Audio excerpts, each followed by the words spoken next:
The Blues now have the mighty Paris Saint-Germain in their sights, full of confidence and self-belief.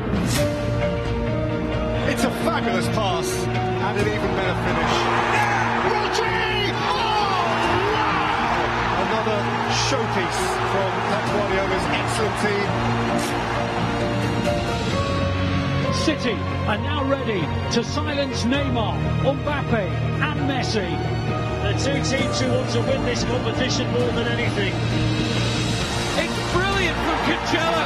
Super 6 for City. A Champions League goal for Cole Palmer. 3 assists for Jack Grealish. What a night he's had. We have a galaxy of world stars and wonderful footballers everywhere you look. If you love football, you'll love this one tonight.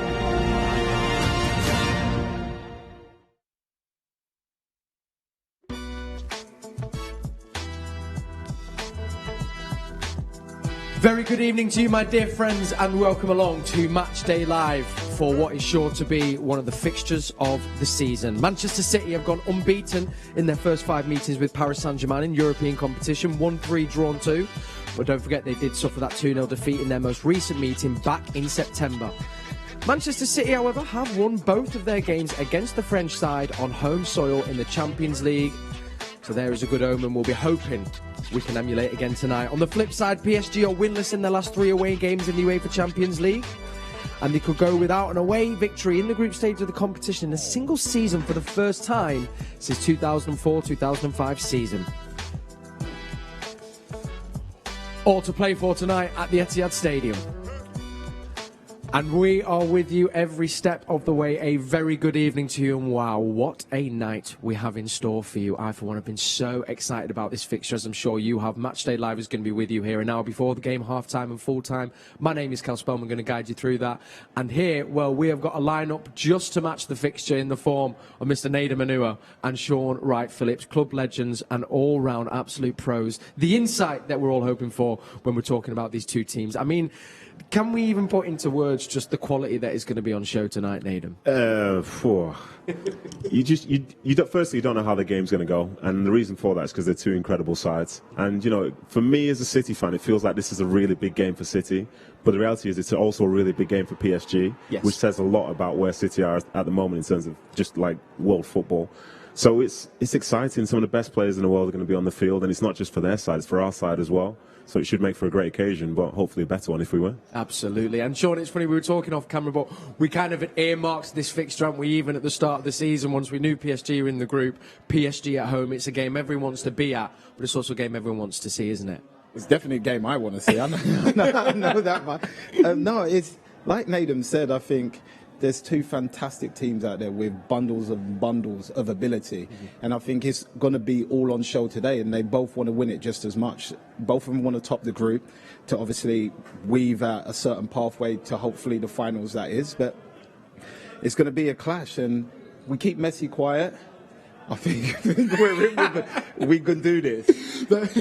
He's a problem for me, and I think he'll say that everyone will say the same. Yeah, he can make things happen. That's been consistently said by opposition for the last 15, 16 years. If you keep Messi quiet, we'll be all right. Yeah. It was a great line from Pep as well that goes, the reason he's so hard, one, because obviously his abilities, but because sometimes Messi doesn't even know what he's going to do. So how can you predict what he's going to do? I mean, it's a near enough impossible task, isn't it, Shaun? As an attacker, I think that's the best way to play your football. I think once you start knowing what you're going to do and how you're going to get out of situations, then people start reading into that. As a defender, like Nedum will tell you, coming up against wingers where he knows they're going to do 2 step overs and go left or chop back and go right, it becomes predictable. But if you're more off the cuff and you find the space when the space arrives rather than make the space, and sometimes it becomes unpredictable. Yeah, I'm not, we all came to watch City win, hopefully.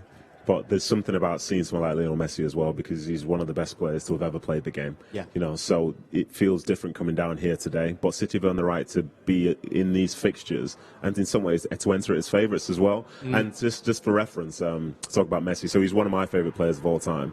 And he had a highlights package on YouTube, I think it was, which showed all his goals when he was in Spain. The video lasts 2 hours and 55 minutes. Oh my! It's like The Godfather. Yeah, it's like exactly. Just got The Godfather of football. Yeah, that's how many goals he scored in his time. That the video lasts 2 hours and 55 minutes. I mean, a final word on Messi before I bring you team news, because remember, Matchday Live, that's where you can get team news first. Do you remember the fixture that when they came to the Etihad and Joe Hart had a storming performance, but I watched him put the ball through, no joke, 5 of our players' legs. Unfortunately, James Milner 3 times, and it was just. But you watch it, you do watch it, and you watched it live, and that is when you appreciate going. You can't do anything, listen, can you? Shaun is a legend. I played with Shaun. Shaun is a legend. You're a legend as well. Yeah, no, it's different because I watched Shaun. I saw him when he was at Main Road. I saw everything he did for City at that point. But Lionel Messi. You know, he's just different. Like I always say this: if I was in a place and he happened to be there, and he introduced himself as a professional footballer, if someone then came to me asking me what I did, I say I'm jobless at the minute because there's no way on planet Earth I'm going to say I'm doing the same thing that he's doing. Just for perspective, Fantastic. Well, listen, we can bring you our starting 11. We'll be finding out if Lionel Messi does start a little bit later on in the show. You'll have to stick with us. But Manchester City's starting 11 for our game against PSG tonight looks like this. In goal, our Brazilian number 1, hoping to get his 100th clean sheet tonight. Ederson is going to be a tough ask, though, I think, with the forward 3 of PSG. Now, we'll get into this in just a second, but we're thinking a back 4 of Kyle Walker, Ruben Diaz, John Stones and Zinchenko. Rodri holding with Bernardo Silva and Ilkay Gundogan. And there is a name there that we're familiar seeing on our starting 11, but maybe not that far forward. João Cancelo, we think, on the left of a front 3, with Raheem Sterling down the middle and Riyad Mahrez on the right. On the bench, we've got Zach Stefan, Scott Carson, Nathan Ake, Gabriel Jesus, Aymeric Laporte, Fernandinho, Cole Palmer, and after his Premier League debut coming on, of course, against Everton, James McAtee is on the bench. Gentlemen, we can only start in one place because it was our main talking point before the show. Zinchenko starts along with Cancelo. Obviously, we kind of think they're vying for the same position. But, I mean, Shaun, you're thinking he's going to play the more forward role. I know, Nedum, you weren't too sure, so I'll begin with you, Shaun. You think Cole Palmer's going to go on the left-hand side of that front 3, or maybe even in the middle? There's a chance Cancelo can go into the middle, but I think if you play him on the left-hand side, then to a T, him and Zinchenko can actually double up on Messi, because Cancelo will naturally come back. But it would work the same way Chief suggested, where he thinks Zinchenko would be the further man forward. So it can work either way. So right now, I'm going my way. I'm saying Cancelo in the 3 because he's so creative. Listen, I have no idea at all. I do not have a clue. And even after watching the game for 5 minutes, I still might not have a clue. But one thing which is credit to him is that Cancelo and Zinchenko, they're such good players and have such high footballing IQ that wherever they're out on the field, they'll understand their role. And I think that's the beauty of this team. It's understanding their roles and being successful with it. So even though it might be a bit strange to see the 2 of them because you think they're vying for the same spot, I think in the end it will make sense and hopefully it works out. Will there be something in as well there, because we've seen how interchangeable the forward 3 are anyway, you know, one of them will drop into the false 9 then go out to the left. Maybe we'll probably see that on the left-hand side. Cancelo might stay back while Zinchenko stays forward for a bit and vice versa. Generally, what you're saying in theory makes perfect sense. Yeah. But from when the game begins, anything could happen. I think there are a bunch of players there who know what's going to happen. Yeah. And everybody else is just going to have to purely speculate. But like I say, whatever the game plan is going to be going out to sort of find the weaknesses in PSG and try and exploit them. So we'll see how that goes. It's a big game for Zinchenko to come straight back into, though, Shaun, as well. Do you think is that a slight thing? You know, is he going to be right up to that the game of speed that it will be at tonight?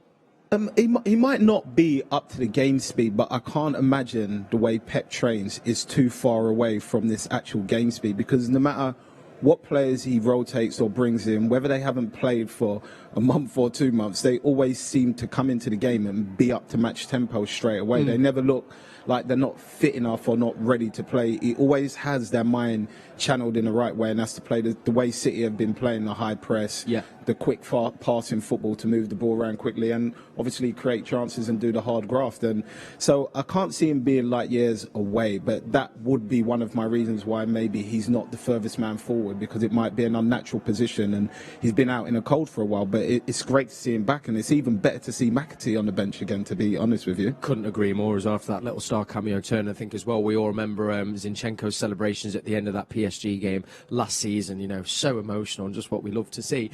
Just thinking on the other side of that, if you're PSG and you're the players on the right-hand side, are you trying to second-guess Manchester City, or are they just focusing on their game plan? Because if I'm coming up going, God, am I going to come up against Cancelo? Am I coming up against Zinchenko? Or will they not be looking at the team? I don't think it'll be that deep. I think ultimately really? They know they'll be coming up against somebody on their side. But I think this is the beauty of the Champions League. The teams that step out, especially at this sort of high level, they're not willing to take the sort of mantle of being an underdog. So in terms of worrying about the opposition, it's not really a thing, because you have your status, you have your style of play, and you know how you want to go and play. Yeah. What they do, you know, you might need to tweak it at some point, but what they do isn't your first concern. And I think that's probably the same thing for City as well. Yes. Which shows like how far along they've come and how why this is such a big game, because people are trying to figure out how will this game go, how will this work. And the reason you think like that is because you don't know who's going to relent, because both want to take a front foot approach. Yes, yeah. So in terms of seeing who's on the left or whatever, I don't think it matters, because you know you're going to expect a performance to PSG, because they're not going to drop off, because that's not what they do. They're going to try and control the game, try and be attacking, because you know when you have Neymar, Mbappe, and Lionel Messi, let's be clear, it's not really about worrying about who's playing on City's left-hand side as such, is it? Sorry, I also just, you see how I remember, you know when you got Neymar, Mbappe, and who's that guy? Oh, yeah, Lionel Messi. That guy there, yeah. Staying from with Manchester City in that side of the pitch, Raheem Sterling, as we know, he's kind of found starts hard to come by, started at the weekend, got a fantastic, well-taken goal, unlucky not to get two. How big do you think tonight is for him to try and keep that momentum going, Shaun? Are you surprised to see him in the starting 11? No, I'm honestly actually not surprised. I think he's had 3 years of being you could call him a striker those 3 years. The amount of goals he was scoring and the way he was playing. And there's always going to be a point where there's a patch where you're not doing what that is, because football's an up and down game, and only some people like your Messis and your Ronaldos don't have those blips in their careers. But if you think of some of the best players, like even Rooney went through spells like that. Kane's going through one at Spurs where he can't score, he can't hit a barn door at the minute. But so it happens. But when he comes back, Raheem's going to be Raheem. It's just like a lack of confidence. He goes away with England, he does well. He's come back, he's got his goals now, and hopefully he will just kick back on. But the way he took that goal is a striker's finish. That is so hard. It was the time in the run as well. You know, like the ball from Cancelo was one of the best ones I've ever seen in my life. You know, I call it as a matter of fact. Doesn't surprise me, but still it's outrageous. But then, you know, it's because Sterling's pulling on the shoulder. Cancelo plays the ball because you see Sterling making the run, and you're thinking, oh, please finish it. And that's a half volley into the top corner. It's such a hard Everything finish. about that is like why I don't even bother trying to do things like that, because I just embarrass myself. You know, it's such an incredible goal. And for Raheem, like, the thing which I think we forget, because we've been speaking about him for so long, we forget he's like 26 years old. Yeah. I know. You know what I mean? Like, I feel like he should be 30 now, because I've been talking about him for so long. Yeah, I get but it. he's essentially just making the transition from being a young player to being a man, basically more experienced. Yeah, that's true. You know what I mean? Of course. So in terms of him and form and all that stuff, I'm sure he'll be disappointed. But now, like, I think he can find ways to get out of it. And when I saw him play on the weekend, I was glad he scored, because I thought his performance in the first half was really good. Yeah. Took it to Dini and stuff like that. And when he's front foot and confident, you know, he's one of the best, which is why I think he's second top scorer in the Premier League for Man City, behind one other person who just happens to be Sergio Aguero. Yeah, it's unbelievable, quite really, isn't it? As well, I think he always acts better as well on instincts. You know, I think that there was the running and the finish was almost no thinking time. Raheem Sterling's a very good player. He's the type of player who, like, I'm happy I'm retired because I don't want to play against people like that anymore. So, yeah, that's all I'm going to say. I just want to pick up what you said, Shaun. I can't really remember if you ever had a moment like that in your career where you know you have that dip. I think Pepper spoke that about as well with Foden, saying, look, he is going to have those moments.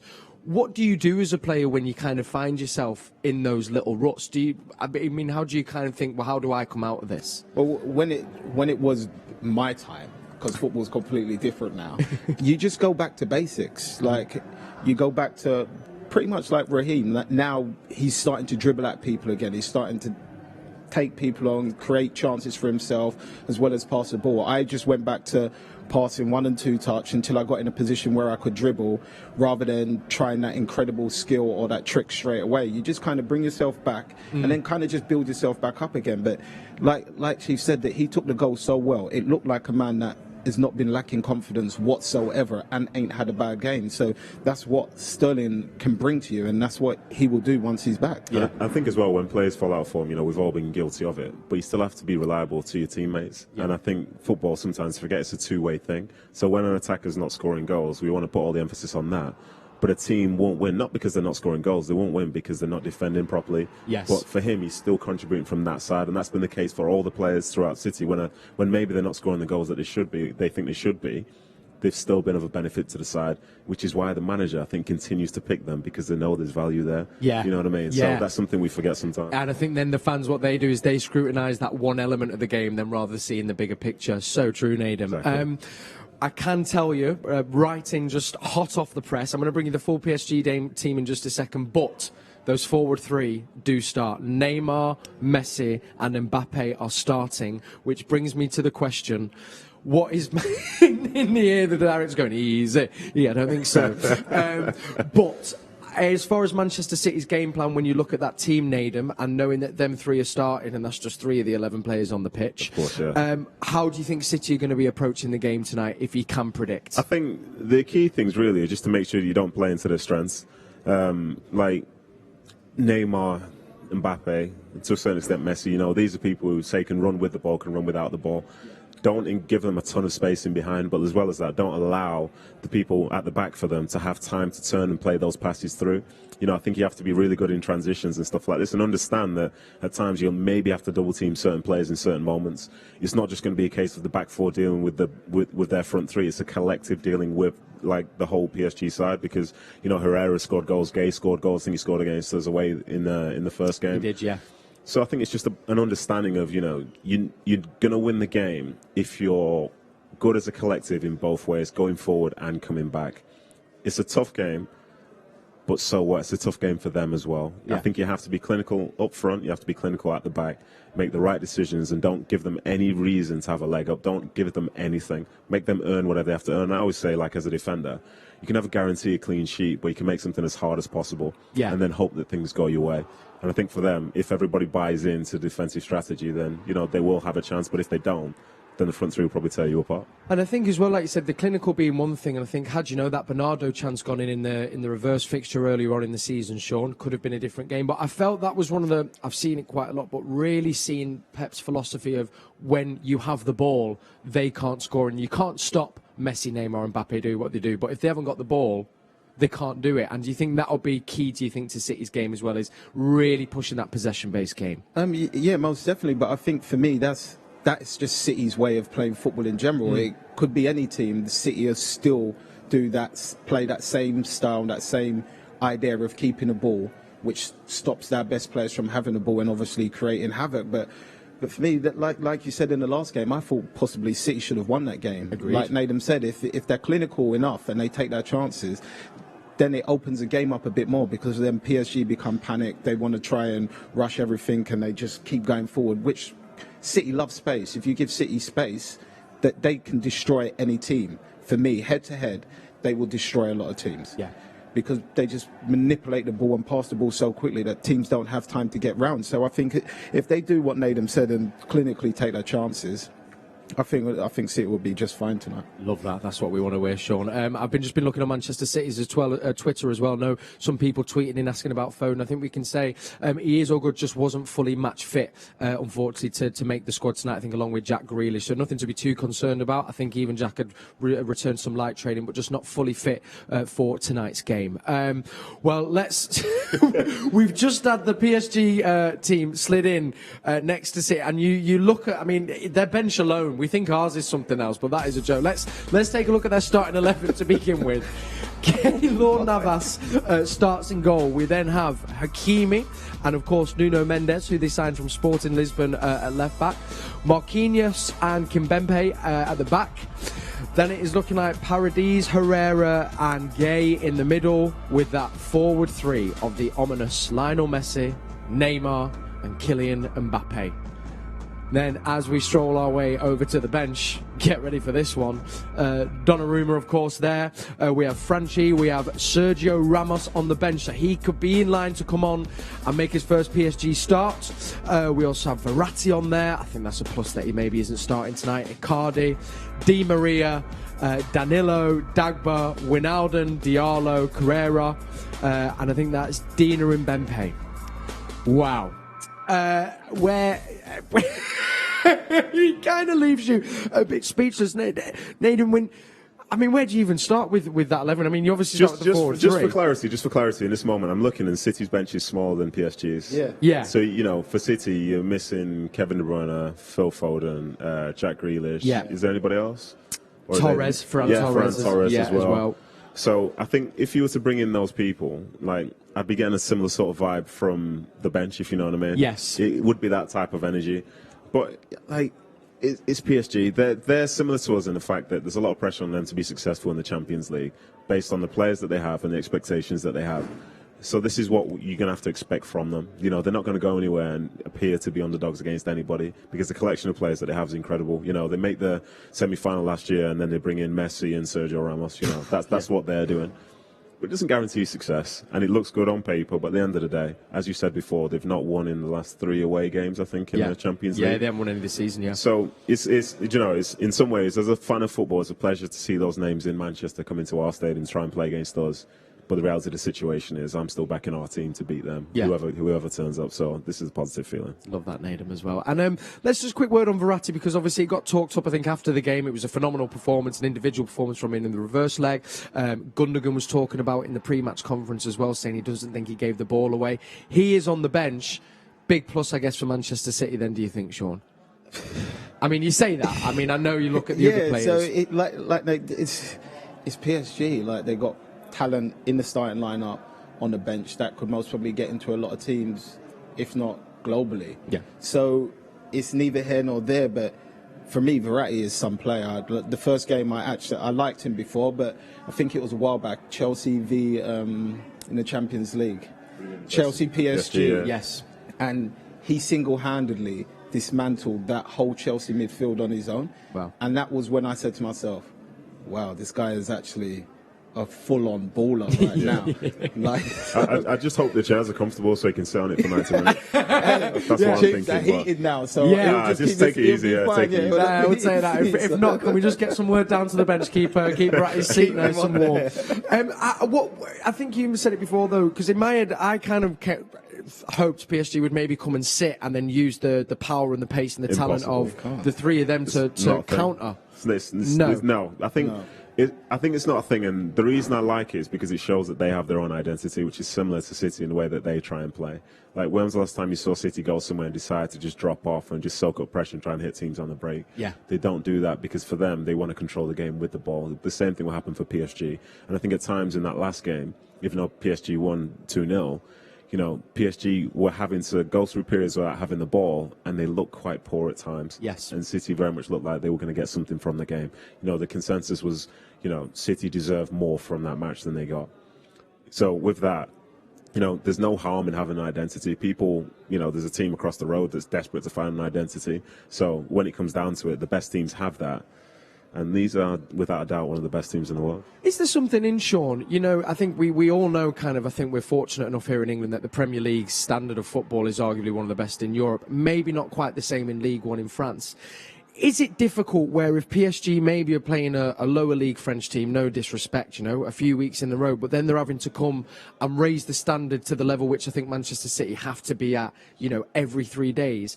Is it tough for them to make that jump when maybe the last few weeks you've not had to really break a sweat to get the win? I wouldn't necessarily say it's tough as in ability-wise. I would say more the pace of the game and how quickly things happen. I don't think the teams that they're playing against on a weekly basis, thought process is as quick as anybody in City's team. So Nades knows what it's like. When you play against certain players, you got that split second to make a decision. But then there's some players that before you even think, the ball's already gone. Yes. So that part, I would say mentally, to lift yourself, to switch yourself on and off to do that, is hard. It's can take sometimes 10, 15 minutes to get used to. And in games like this, they could be 1 or 2-0 down. If City play the way we know they can play, they can create 2 chances in that short space of time. So it might be too late. Yeah. But I agree with that. And I think another key thing here, which sort of gets neglected from a perspective standpoint,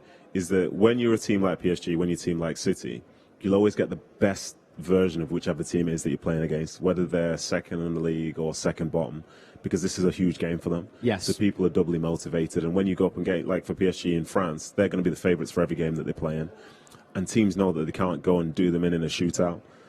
So people are going to be fighting, battling, throwing themselves at the ball and all this stuff. So even though they have the better players, the other team would try and level the playing field by adding true commitment there. Yes. And they have lost points and stuff in the season this year and in years gone by as well. Like, lest we forget, they didn't win Ligue 1 last year. They finished second. Yeah. So even though they have this team, at the end of the day, we're not playing FIFA or Football Manager. And the reality of it is, there's always an element of physicality and mentality when it comes to football. And if you don't necessarily have that alongside the ability that you have, then anything can happen. Yeah. And the best teams, they're the ones who tend to have both. And if you can consistently have both, that's when you find success. But for PSG, they haven't found as much success as they'd like. Yeah, and do you think Pochettino is the man to kind of maybe bring that for them? How do you think he's fared so far, Shaun? I think he's done all right, but you can't not really do all right with a team like that, to be honest with you, because it's naturally going to play football, create chances, win games.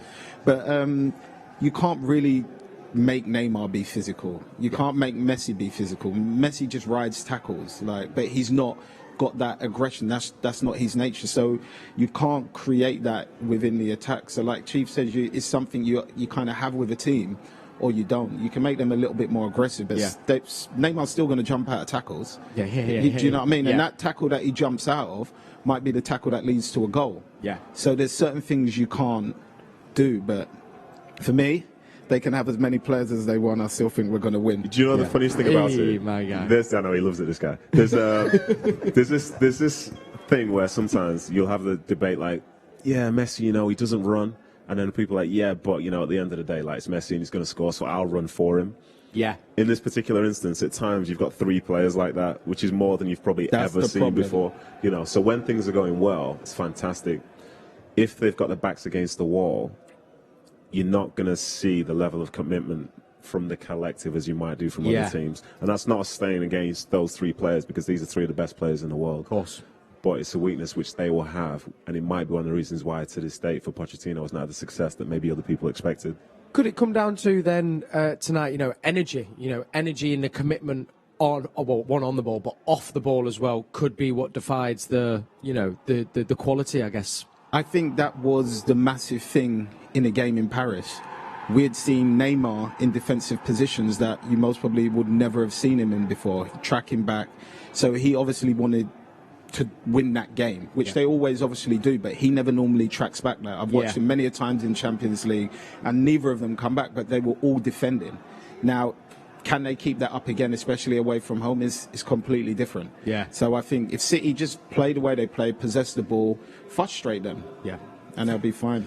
Lovely stuff, gentlemen. Thank you so much. If you've just tuned in, thank you for joining Matchday Live. I'm your host, Kel Spellman, in the studio, Nedum Onuoha and Shaun Wright-Phillips. And don't forget as well, when the game does kick off, we have some very special Manchester City commentary. We have the legend that is, of course, Alistair Mann, who is arguably one of the best at commentating. And he's joined by Michael Brown today in the stadium. So if you go on the Manchester City app just before kick-off, that is how you can listen to our comms. Michael Brown making his notes. Very little. He'll love that close-up there. If he went to pick his nose right now, that would be it. We'd have our meme for the rest of the season. Messi, left-footed. But we could just have a show on we could just have a new item called "What's Michael Doing?" and we just keep going back to it. But if you want to hear Michael and Alistair Mann, go on the Manchester City app and listen to the commentary on there, of course, when Matchday Live has finished. And also, if you want to get involved with the show, please do. We've got our WhatsApp number, and that's how you can put our questions to our guests, but also just let us know your thoughts and feelings, or you can use the hashtag Man City on social media, and I'll get it through on this iPad here. We've talked about the players. Let's talk about the coaches, Pep Guardiola and Pochettino. Bar Jose Mourinho, this is actually the player that Pep has come up against the most. Nedum, there does seem to be quite a few similarities, doesn't there? I think compared to Pep and Mourinho, Pep and Pochettino do have similarities, although there seems to be one man who's kind of come out on top most times. Most times, you say? This dramatic pause. I'm the presenter that keeps kind to everyone. I know we want balance, but no. People have said Pochettino's a very good coach, and he did well for Spurs, but he's not really stepped across into that sort of level now where people look at him as being one of the true elites in the world just yet. Yeah. And I'm sure he is capable of doing that. But, you know, Pep Guardiola, in my opinion, is one of the best to have ever like coached the side in general. So, you know, like they've both got the philosophies. They both play an attractive brand of football. But as far as history goes, like 31 trophies. It's a joke.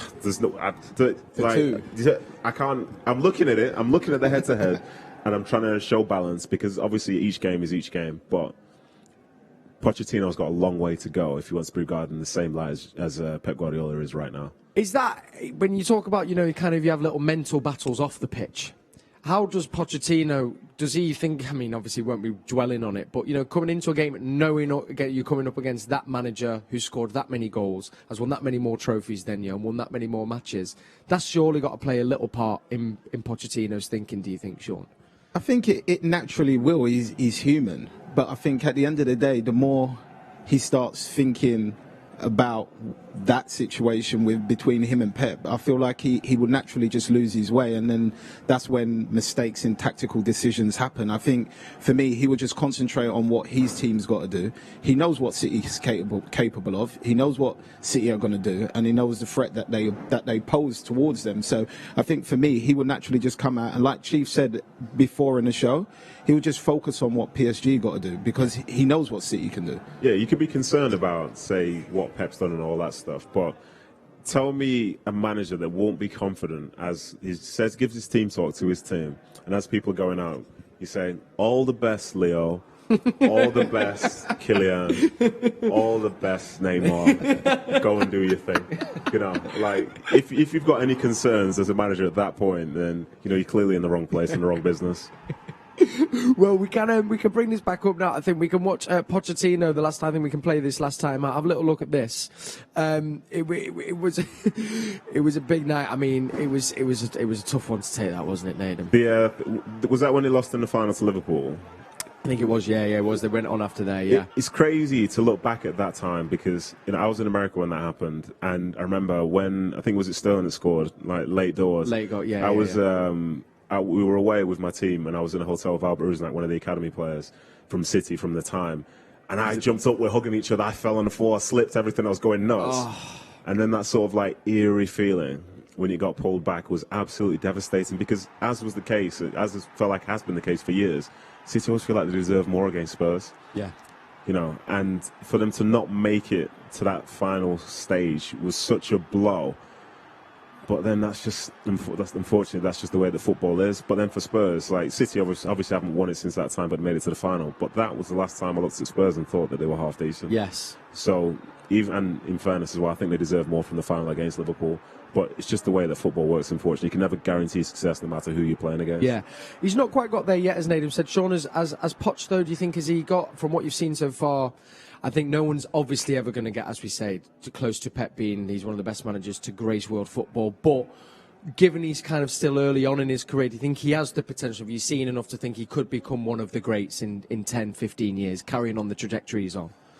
I don't think he can get near to Pep. Yeah. That's my personal opinion. No, of course, not many will. Just I don't based think. on the fact of not only does Pep win things, but he makes, say, Man United fans want to watch City just because they love the way City play. It's football. The way he plays, it's like total football. Neutral fans prefer to just watch it. They'll just watch a City game. They don't have to support him. They just enjoy it. He brings a certain enjoyment about his philosophy, the way he manages and teaches people how to play football.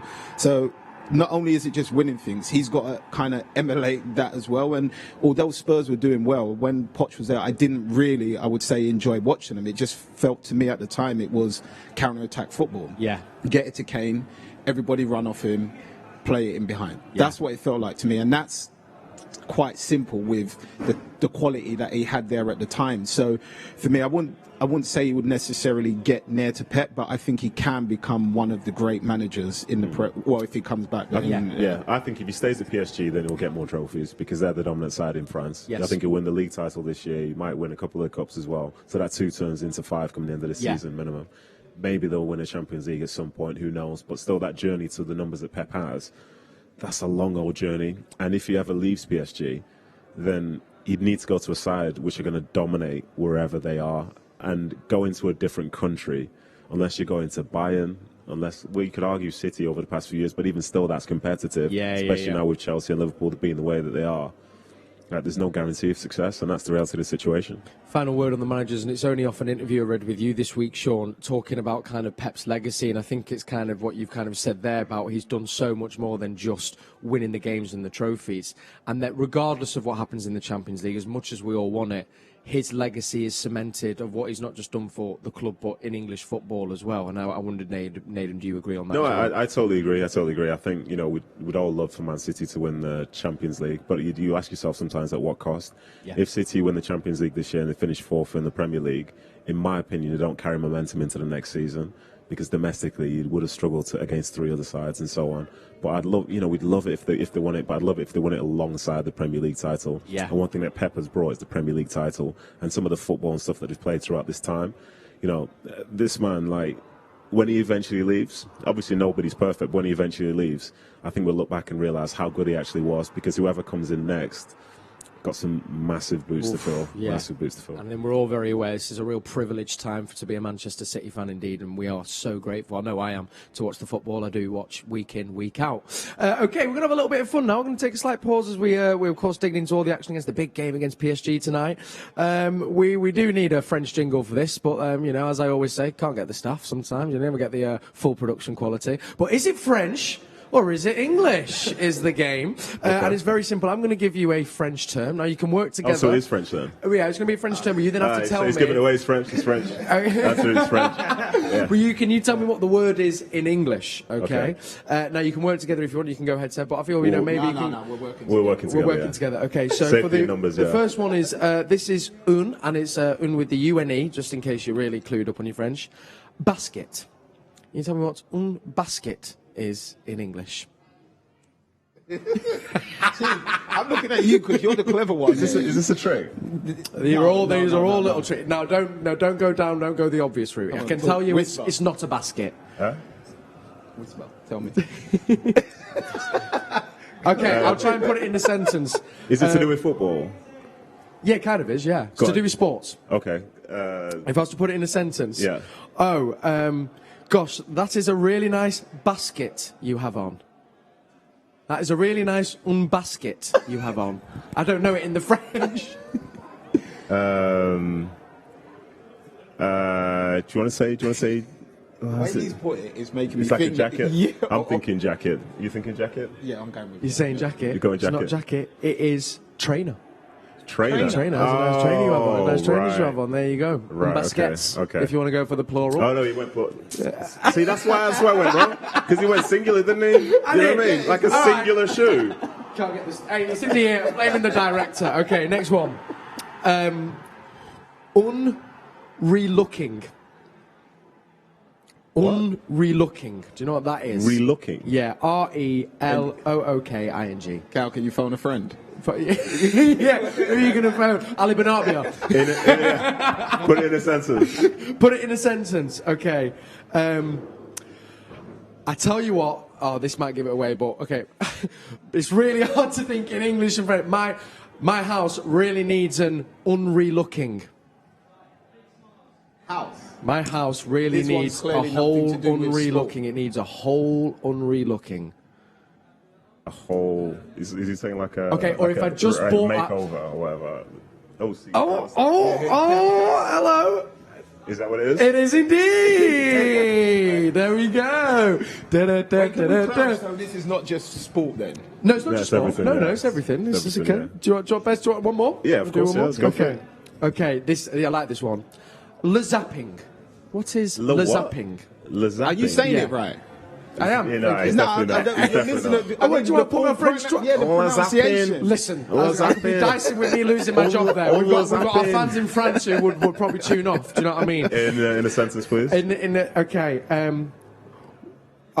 Oh gosh. No, he gives it away in a sentence. But okay, if I can't choose what to watch, you would find me zapping. So it's like surfing or whatever, isn't it? I'll chat like channel surf. Is that what you're like searching or looking. Searching. Yeah. There we go. The act of hopping between TV channels. Nice. Can we do one more in the gallery? We're going to do one more. Okay. So and the final one, baby foot.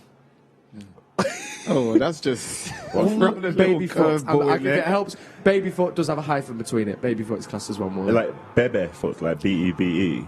No, it's actually B-A-B-Y. Because bebe, that is baby, isn't it? In French? Yeah, that's one thing I remember from Miss Moynihan. Yeah, in context then, please. Okay. I would love to have a game of baby foot. Is that 5-a-side then? One-sided. That's what I would get from it, but it's close, yeah? It's close. But it's not there. It's not yeah, that's where I would go with it. Is it like the little miniature football? Bar football table. Table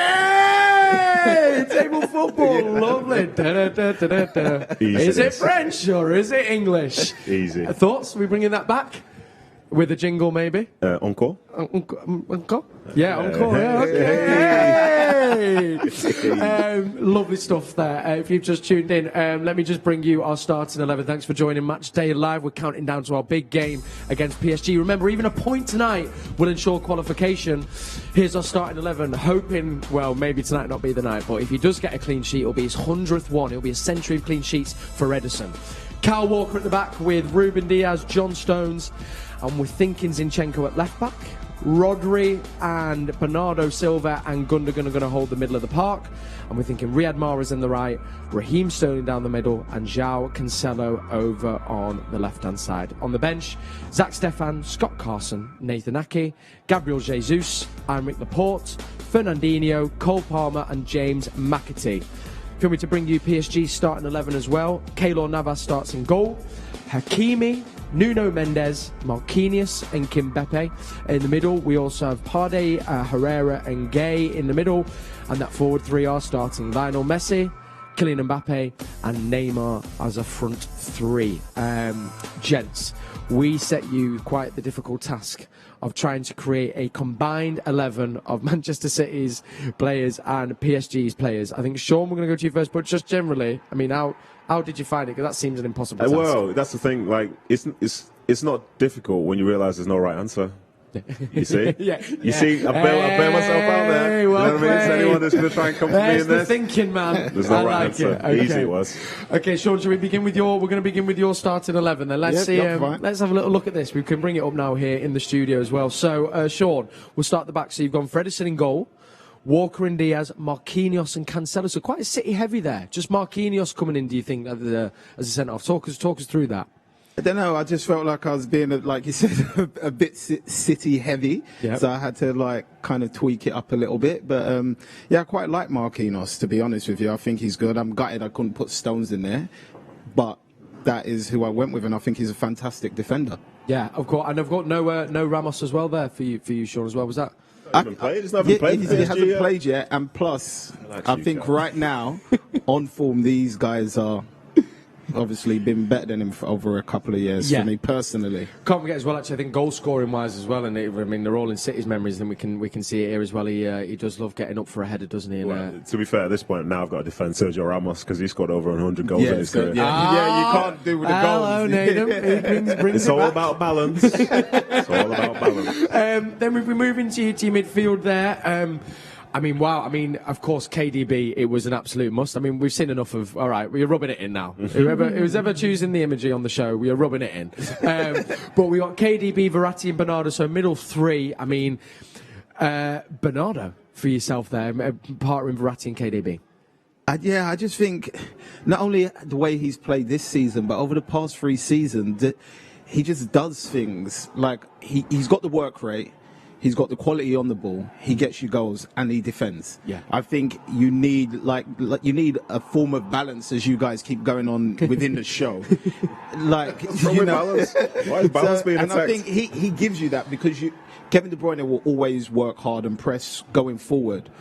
But I think Bernardo going backwards is better than KDB. So to help Verratti out within the midfield, I think that's why I put him in. It's some middle three. Just a quick question on Bernardo, because I think it was as Pep said it in a conference a couple of weeks ago. If Bernardo carries on at the level he's playing at now for the next few years, I think he's like 27 now, that we are talking about one of the world's and one of the best midfielders that football has seen. Would you agree?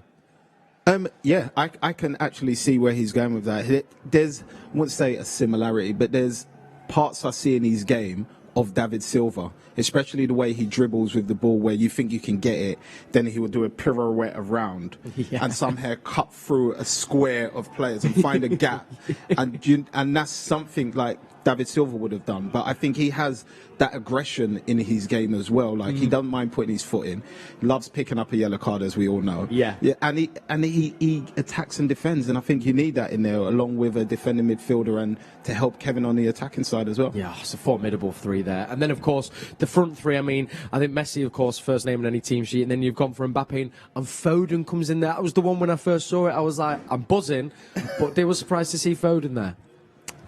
I don't know why it's a surprise.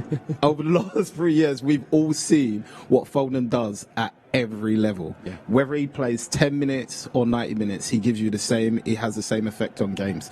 So for me, I couldn't see myself with, as great as it looks on paper, Neymar and Mbappe and Messi up front. I don't want three attackers where there's three of them not running back. Yeah. I know Foden's going to cause so much problems going forward, but I also know he's going to help his fullback. Yeah. And at times you're going to need that when you're playing against the big teams. That's so true. Okay, I love it. Good thinking, good logic there, Nedum. Shall we take a look at your... Yeah, sure. I mean, just for the record, this team doesn't actually exist. He sounds like he's applying for the job. You know what I mean? Let me just put that out there. This is pretty deep. But, okay.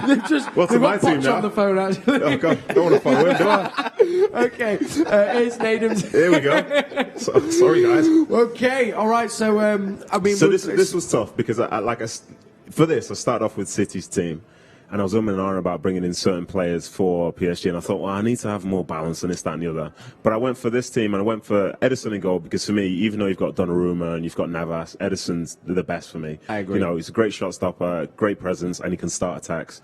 And to jump to the forward line, imagine Ederson playing with that front three, then pulling on shoulders and stuff like that, and being fed by a quarterback who's like miles away. Incredible. Could I ask you before you go any further, because you both bar, Miss Foden at that front three. If, just say, we had kept Sergio Aguero, and he was still here, would that have changed any of your forward threes? I would say yes. Okay. Well, clearly, you picked a whole City team before, so yes. I said I started with the City team and then started to mix it. No, I just wondered, though, out of the forward three, would you bring him in for? I mean, I'm guessing it would be Messi. No, Messi plays, Mbappe plays, Sergio plays. See. Yeah. I can rock with that. Yeah, thank you. Thank you very much. Now who's applying for the job? Cheers. And then, then moving. So then we'll go back to your defence midfield. Should we start with your defence? Because I know you've got, of course. I mean, he's been brilliant. Listen, I went to put Kyle Walker in because Kyle Walker's incredible. But I had him in and I had Cancelo in, and I thought, this is going to be so blue, it'll get a bit nuts. Yeah. So I thought, let me go for a 2-2. So I put Hakimi in because he's a very promising right back, an exciting talent going forward, and to match Cancelo on the other side in terms of that attacking impact, thought that would be good. Yeah. Then you've got Diaz and Marquinhos, who on the day are two of the most important players for their respective sides. Marquinhos gets slept on, but when he's out, PSG are a far different side. Yes. And you can talk about the front three and whatever, but he's the heartbeat of that team, in my opinion. Agreed. And Diaz has been incredible for City in that time, but again, I could have picked any of the City centre-backs, really. And then to go into midfield, if you want to talk about footballers, I went for Verratti, who's not lost a pass in the last 5 years. Went for KDB, who's seen passes in the last 5 years no one else has ever seen before. And Phil Foden, who can do it with the ball, without the ball, pass, link up, physicality, everything. So that's one of the best midfield threes I could have picked. But then I'm also missing out Gundogan and Bernardo Silva and all this, and it's frustrating. But then I look back and I said, just calm down, this isn't real, Yeah. So yeah. They made it your bench, though, no? Yeah. There's no bench in this. It's Yeah, different but type of game. in your head you can fit. You can see a bench. No. Let's be clear now. Yeah, I'm going to get rid of the bench because I can't even begin to think about putting certain of these players on the bench. I'm really sorry, but today you're going to have to take a seat. Like, I'm not going to do that. So yeah, that's my team, and two wonderful teams. Yeah. And I mean, I think particularly for me, I mean the forwards, but both those midfields. If you had them three midfielders playing together, I fear for any team they'd come up against. And also wanted to really pick Rodri as well. I really did. Oh, I really did. It's funny you mentioned Rodri because I'm hoping to do play focus on him because I think he's slowly just turned into like beneath the radar. It's not even slowly anymore. I mean, one of the most complete holding midfielders in football. That's a fact. We'll have to get your thoughts on that when we do that on the show With couple weeks time. Speaking of which, actually, I will just throw this one in here. So you may or may not remember, Rodri scored an absolute rocket at the weekend. So for when I do the Rodri focus, what we're going to ask you guys to do at home is send us in any goals you might have scored, your Rodri screamer. Maybe your friends filmed you while you've been playing, or maybe you're thinking I want to go recreate it. If you do, please go recreate it and then send it over to us on WhatsApp. Just use that number right down there, and then we're going to play some of our favourites, some of the best that get sent in, so you could see yourself and you could have our very own experts talking about your goal on Matchday Live. They've said, Kel, you can do one, and they're few and far between Spellman goals, I'll be honest with you. I know the feeling, Kel. I know the feeling. No, but when you did score, we played your one, though, the run. Come on. Let's not talk about it. No. Because no one can move him off the ball. I mean, Shaun, you stay quiet. You scored enough screamers. I saw enough of them. Exactly. Okay, well, this was our the combined 11s from our guests here, but a slightly different combined 11, and they come, of course, from our EA Sports Plays for Manchester City. We gave them the same task, but what's so interesting about this is, rather than thinking about taking it into the real world, they were talking about their combined 11 for FIFA. Here's how they got on. How's it going, everyone? Ryan here, alongside my teammate, of course, the EPL champion in Shells. Today, we're going to be doing our combined 11 on FIFA between Manchester City and PSG ahead of the Champions League game. Right, we're going to be using a 4-4-2 formation. And of course, starting off in goal, a very, very important position in FIFA. This one's tricky. You've got informed Keylor Navas, you've got Donnarumma, of course, transferred to PSG, and you've also got Ederson in goal. And goalkeepers are a bit personal preference. I like my goalkeeper to be able to distribute quite quickly, start attacks from defence as soon as possible, which is why I'm actually going to lean towards Ederson in goal. Yeah, but some people might choose Donnarumma or informed Keylor Navas for the reflexes. But as I said, for me, Ederson starts off in goal. Now at right back, it's probably one of the toughest options on who to decide. We've both got Kyle Walker and Hakimi. On FIFA, they're both amazing fullbacks in real life too. But for me, I'm going to go with Kyle Walker. Just that defensive presence he has, a bit more better physicality, better defending. I don't really need him to go forward as much, so that's why I'm going to stick with Kyle Walker. Coming in at right centre-back, I said the goalkeeper's one of the most important positions. I think centre-back for me actually might just edge that. Of course, pace being very, very important. It's only right that I go with Marquinhos, of course, one of the best centre-backs in world football. And of course, he has the pace, he has the physicality, the jumping. And he's also decent on the ball to help turn defence into attack. Now, next to Marquinhos, we're going to have to pair him up with his PSG duo, Kimpembe. Ruben Diaz doesn't get as much love on FIFA as he should do, because in real life he's unstoppable, but on FIFA, it's all about pace, so Kimpembe is definitely the right man next to Marquinhos. In at left back, this one's an easier decision compared to the other positions in this combined 11. It has to be Cancelo, the main man, performing well in real life. And of course, on FIFA, he has the pace, he's got the dribbling, the skill moves, decent defending and physical stats as well, and he'd be a fantastic asset to the squad.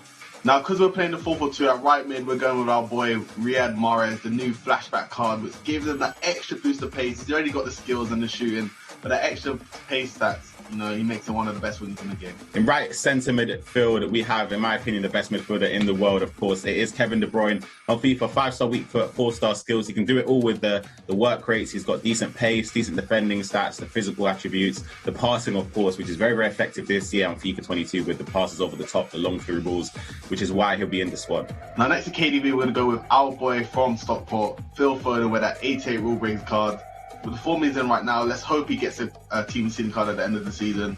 And that card right there will probably be one of the best in the game. In that left midfield, of course, it has to be informed Neymar. He has all the offensive attributes to make him a lethal winger, the pace, the dribbling, the shooting, the passing, and of course, the 5-star skill moves and the 5-star weak foot. Now, our first striker up front, we got to go with the young boy, Kylian Mbappe. Crazy on FIFA, crazy in real life, with the 5-star skills, and his new informed card's got 98 pace. He's deadly with it in behind through balls, so he's got to be our first striker on the list. Last, but of course not least, up front alongside Kylian Mbappe, it has to be For me, the best player in the world, Lionel Messi. On FIFA, he's unbelievable. He's not as quick as he has been in previous years, but he makes up for it with his dribbling, his shooting, his passing, and he offers so much going forward. All right, guys, that was both mine and Ryan's FIFA Ultimate Team combined 11. Hopefully City can get the job done tonight.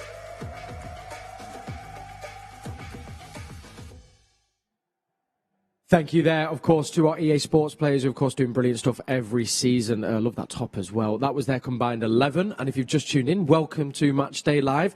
We are around 25 minutes away from kickoff against arguably one of the most exciting games of our season so far as we take on PSG in our group game in the Champions League. Just a point will all but secure qualification, but we know how Pep likes to do it, always playing to win. And the team he has chosen to do that is Ederson in goal, Kyle Walker, Ruben Diaz, John Stones, and we think Zinchenko at left back. Rodri in the middle with Gundogan and Bernardo Silva, and we're thinking a forward three of Cancelo, Sterling, and Riyad Mahrez. And you can see his shirt there. Lionel Messi, I can tell you, does start for PSG, as does that man, Kylian Mbappe, alongside Neymar in the forward three. You've got Paredes, Herrera, and Gay in the middle. And then Kimpembe and Marquinhos in the middle, Hakimi and Nuno Mendes the fullbacks, Navas in goal. In the studio, we have club legends Shaun Wright-Phillips and Nedum Onuoha. Thank you for joining us. Gents, we wanted to, of course, look a little bit at the French connection here that we have with City. We've had some brilliant players that have played for both PSG and, of course, Manchester City. Ali Benarbia, Nicolas Anelka, George Weah, Sylvain Distin. All actually quite unbelievable players. I mean, memories of playing with them, but one I wanted to begin with you, Shaun, of course now a president of Liberia as well, was George Weah. And what was he like as a man and also to play with? He was a great guy. Of course, when he came to us, he was on obviously the back end of his career. So we never got to see like the real George Weah in, like, I would say, in a City shirt when we used to watch him do certain things that we used to all like go like, wow. Yeah. But when he came here, and especially in training, some of the stuff because I always did shooting extras with him after. We would always go and hang out and we'd do shooting. And he taught me a lot of stuff in where to put the ball, in the times when you're to put the ball there. And they're the little things we worked on. But to get to play with a person and a man like that's done so much in the game and now still doing so much for his home country and the people there, he's a wonderful person. One of those as well, I think, we have those players that come through. I guess it would be like when a Patrick Vieira came as well, that when there is just kind of, there's an air of energy and kind of, quality around him that just raises everybody else's game a little bit. Is that would you say that would be fair, Shaun? Yeah, and I think for me that is the great thing about football. Like, people talk about, they always talk to me about, what was it like when the City takeover came? I said, well, we just all knew you had to raise your game. It brought healthy competition. It brought great players into, I thought, which was a great club as well. It had a lot of good, fantastic players. But everybody had to up the game. And if you want to be a part of that, a growing club, you have to up your game. You have to get better. You have to improve. And that's something that drives the club forward. But there was one story I always tell, especially about Ali Benarbia when he came. I think we was playing against Crew Alexandra away from home, and like I took a shot from outside the box, and it hit the bar, and I kind of put my hands on my head, and then when I was running away, he said, "Shaun," I said, "What?" He said, "Why don't you just put it in the top corner?" I said, "Ali, what do you think I tried to do?" He said to me, "Okay, 1 minute." The next time the ball broke, he got the ball, shot, went in the top corner. He just looked at me and he said, "See?" No. Honestly. Wow. Yeah.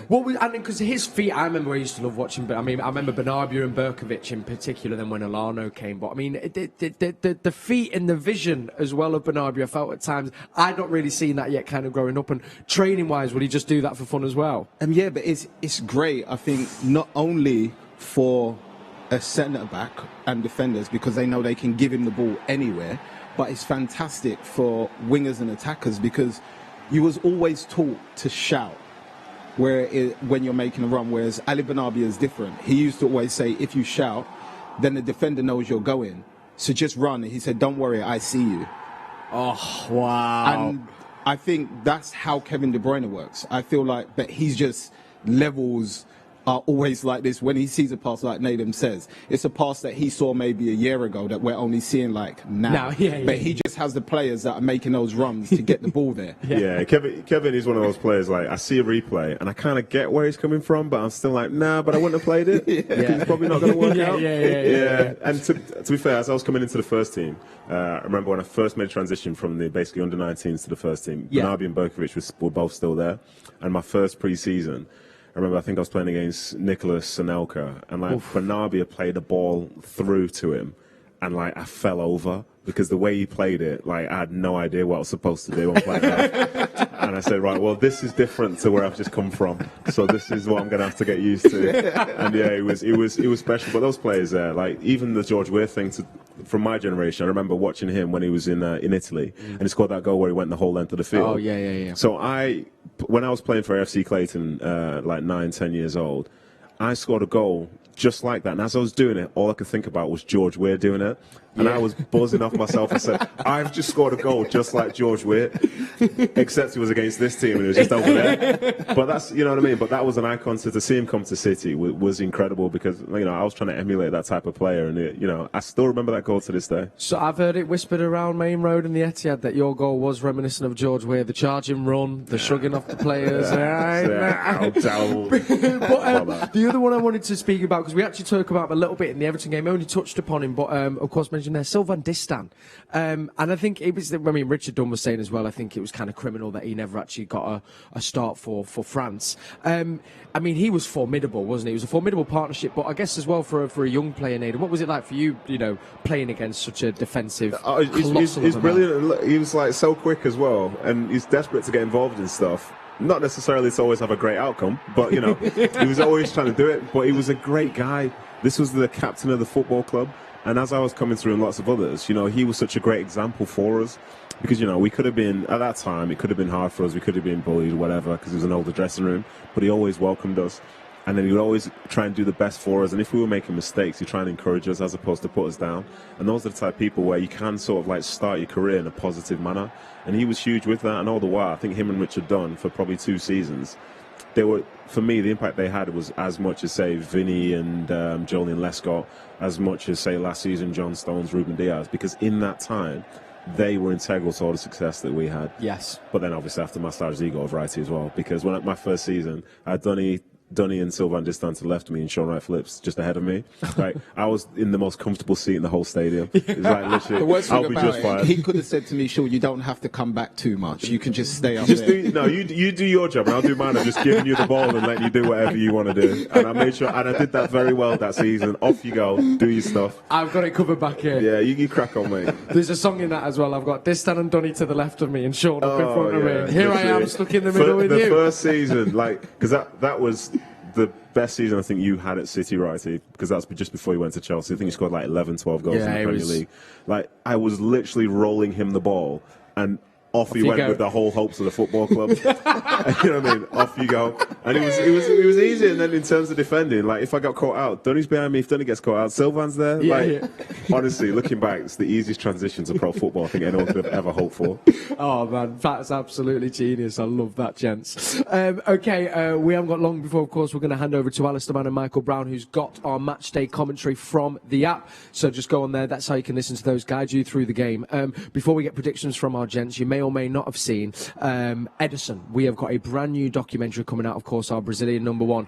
He's almost, you might say, reinvented what goalkeeping actually is. Now, there's a 3-part documentary on City Plus, which is well worth your watch. These docs are so great, and they just give you a great insight into where these players have come from. So we'll give you a little trail now, and not forget as well, if we are managing to keep a clean sheet, which I know I keep saying, I mean, it's near enough impossible, but if he does, that'll be a century of clean sheets for Ederson. Unbelievable. Nós mudamos para cá em 91. Foi a primeira casa. Ele nasceu aqui já. O Ederson começou a jogar na linha. Para jogar na linha ia bem. Agora para voltar, para marcar, precisamos de um táxi dele só não. Meu pai ali, treinando os garotos, por algum motivo, não sei qual, acabou colocando o Ederson no gol. E meu pai gostou. Falou assim, olha, eu acho que você tem potencial no gol. E aí, rapaziada, beleza? Sempre. Botava chinelo aí, descia chute no Ederson, né? E o troféu, qual que era? Era o nome. E valeu mais que Deus da Copa, do que deu sempre. Ele queria sair pra chutar. E foi aí que eu comecei a perceber que o chute dele era bom, que era chute forte. Ele tinha um chute perfeito praticamente, né? Tio Rogério, pé direito na bola, passou pela barreira! Eu acho que ele não seguiu meus passos, acho que ele ultrapassou. Acho que esse é o mais importante, né? O Ederson talvez seja um exemplo do que é, né, o melhor que você pode ter um goleiro no futebol moderno. We were just waxing superlative there about our Brazilian number one. That could, as I say, it'll be 100 clean sheets for Manchester City, let alone all the appearances that he had. I mean, already I think a club legend. Well, that is the first episode of 3 that's going to be out tomorrow on City Plus, so just subscribe if you haven't already. The following episodes will come out in a couple of weeks' time. We have not got long before we have to go, gents, so I guess it's going to be predictions times from you guys, which I don't know how you can predict a game like this. Shaun, you're looking quietly confident. I'm going to come to you first. I'm actually going for the clean sheet, to be honest with you. I'm going City 2-0. We love that. To be honest with you. Okay. I beg your pardon? City 2-0. Fair enough. What do you think? What do you think? No, I'm thinking they're going to be goals from both sides. You know, defensively they are strong, but some of the best attacking talent in the world is on the field. So I'm going to go a bit more conservative because I'm an old school nervous City fan, and I'm going to say it's a 2-2 draw. 2-2 draw, which of course would though cement qualification. Yeah. It would indeed. I've been saying, I was sat with my granddad before the game, I was saying 2-1. I could see a 2-1. So we're saying at least 2 goals from us all anyway. Couple questions then before we do leave. This is coming on WhatsApp. Remember, if you want to get something for half-time and full-time, you can do. Chris Atkinson asked, what do you think, if there is one, is PSG's weakness, and how can City capitalise on that? For me, as weird as it sounds, I would say on the defensive side, Neymar and Messi. I think with the way our fullbacks play, bombing forward, they can create an overload. If they don't track back, then I feel like the 2 midfielders have to step out either way, which then creates space in the middle for your likes of Bernardo Silva and Gundogan, which creates a problem for PSG. So I'd say that they're the weakest links defensively only. Nice. I'm only going to ask you this one, Nedum, because funnily enough, you mentioned Clayton, because Danny's actually said, could you ask him, did he play for Clayton AFC, which he did. Yep. He said, I'm sure, Clayton, by the way. He said, I'm sure that he played up top in a final against me. I was centre half, and I remember him scoring a hat trick. Well, I played for my age group and the age group. Wow. Don't let me tell you my story, right? Don't let me tell you my story. But yeah, I played for my age group and the age group above. But I was mostly a defender. But I did also happen to have been top scorer and stuff like that as well. So even though, like, you know, he saw me there, I was also back the other side as well. Yeah. So, yeah, I was just a complete player, Shaun. Bit like Edison by the sounds of it there as well. Yeah. More of a football one from Carlo. He says, hello to everyone in the studio here. He says, do you think we're going to miss KDB's creativity? Should we be worried? Who wouldn't? Yeah. In all respect to KDB, that he does stuff that I think there's, you might as well say, no other attacking midfielder can do or see. So it's only normal that Man City would miss that. But then at the same time, Gundogan and Bernardo, they bring something completely different. Yeah. And they can fill that void and create chances in their own way. If I could jump in on that one. Yeah, of course you can. What I would say with that is, I would never be worried when he's not playing, but that sounds like it's disrespectful to him. So what I'll say is City's ceiling is high, with KDB it's higher. Yes. So ultimately you're not losing anything, but when he's on the field you're gaining something that's truly very special. He really is. I'm sure he'll be down there on the bench though as well, just bringing his energy to the boys indeed. I'm going to finish with this one. It's a really lovely message that comes in, and quite fitting I think to kind of end the show on this. It comes in from Adam and he says, hi guys, I'm hoping to have this featured on Matchday Live. You're in luck. My best friend Bradley is at the game with his dad and granddad, Bill Levers. They're a guest of the club tonight. They're seated up in one of the boxes. Bill was a part of the FA Cup winning side in 1955-56. He made 250 league appearances before leaving. I think he's the last player alive from that FA Cup winning team. So please could you shout him out, and if you can get through to the stadium, give him a shout out as well. Well, we'll see what we can do, but I can promise you, and it's right here, there is a shout out for that man. I mean, that is a legend, isn't it? Wow. Wow, Bill. Respect to you, man. Definitely. Beautiful stuff. Right, my dear friends, not long to go until kickoff, so get yourself ready. Try and, keep your nerves as down there as you can. I know I'm trying to do that. These boys help a lot. But we're going to be back at half-time, then we'll be back at full-time. So a massive thank you to Shaun, Wright-Phillips and Nedum Onuoha. Thank you to you for watching. And remember, Alistair Mann, Michael Brown, I've got your commentary. Get onto the app, stick your headphones in, and they can guide you through as you watch the game. And fingers crossed, one of our predictions will be correct. Fingers crossed, Edison might get that 100th clean sheet. Grab yourself a brew. Come on, City.